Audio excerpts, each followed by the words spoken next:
wear it, and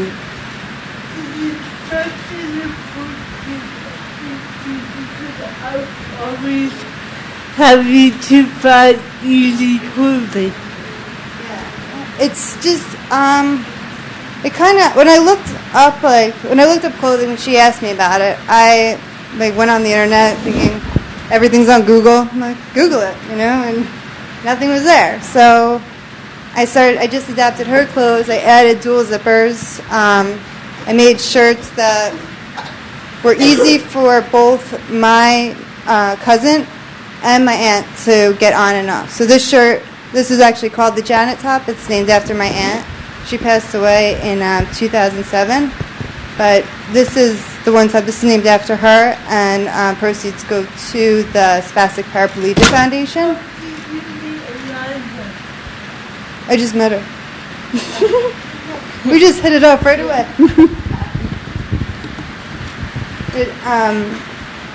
So I just started researching the adaptive apparel market and realized that there wasn't anything out there, and there wasn't any information either.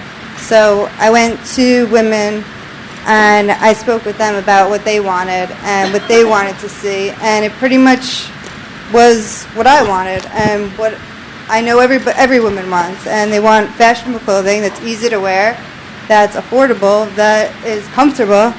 And I used to think that if you weren't breathing in a skirt, then that was fashion.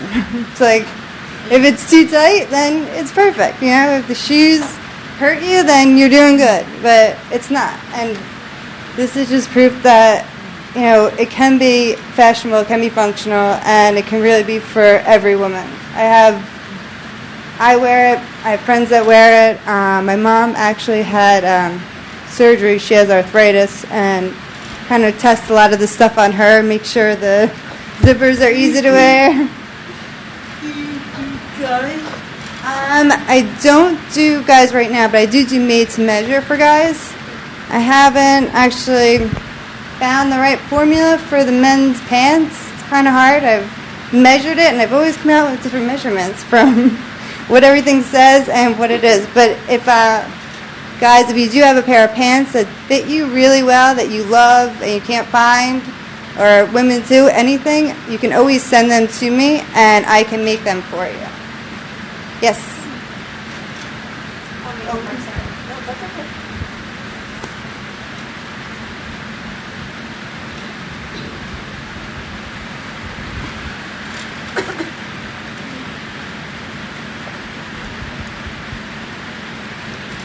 I've already finished designing some fashion sketches, etc., because I'm getting more into art. So I think that it would help people, sell those clothes as well for the disabled community if we could get some of the models who would actually have disabilities to have those clothes on. And I think that would be a really good idea, because at the same time, many times those runway models, their clothing is just so expensive.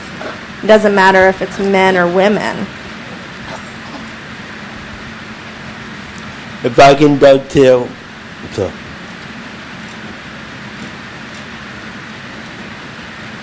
Also, I think that it's important to design shoes as well that fit people's feet that have disabilities, because I have problems with my ankle.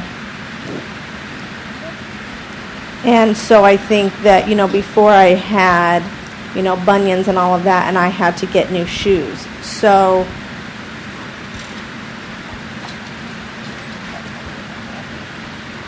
that's how I'd like to kind of focus on my art. Right now I'm trying to improve what I'm doing, but at the same time I'd like to finish sketches, maybe in the future to help with clothing for people with disabilities.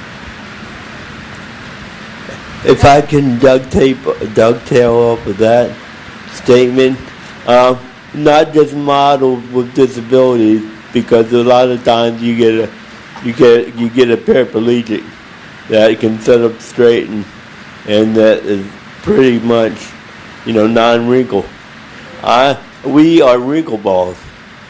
We move around. we squirm, we do all kinds of stuff, we spill stuff on us, we do stuff that nobody wants to do. So we need for people to think outside the box with us.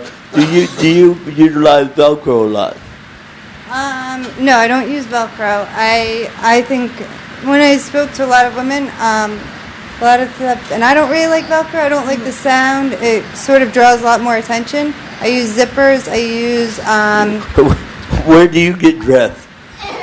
what? Where do you get dressed and undressed? Where do I get? You said it draws attention. No, I'm saying in the workplace.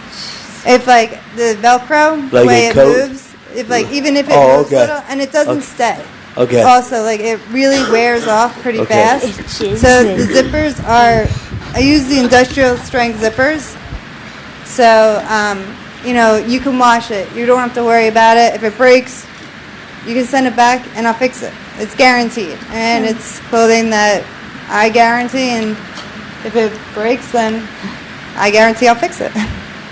But also getting back to your question about Stacy about the shoes, that's hard, and because you have to go to school. You have to sort of know how to make shoes to be a cobblestone. I mean, there are a lot of things that go into shoes, and I love shoes. I wish I could do it, but maybe if everything takes off, I could have a shoe line. I can, I would love to, and I think it's very important. I agree with that, and I think it's awesome that you are getting your art out too, and you're getting sketches down, and hopefully people will see it. And the thing is, that's what I'm trying to. I'm trying to get attention to people, because for so long when I started out asking in the fashion district, people were like, why? Like, it was always a question. Well, why do people in wheelchairs need clothing?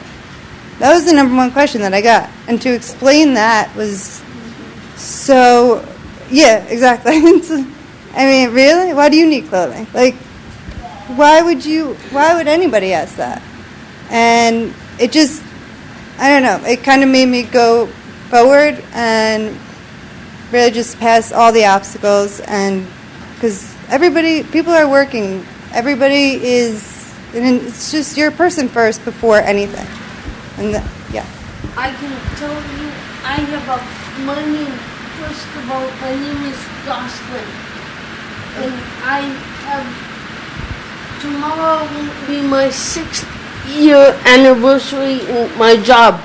They've kept me. They're sweet. And I work for the FBI. It's in D.C. and I have trouble with my feet too.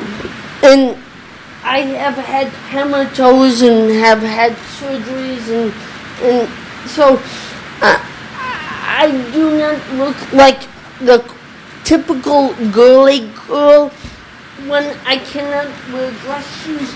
Too, if I wore high heels, I'd be the talk of that town, falling down every 5 minutes. I guess so I'm a casual dresser, and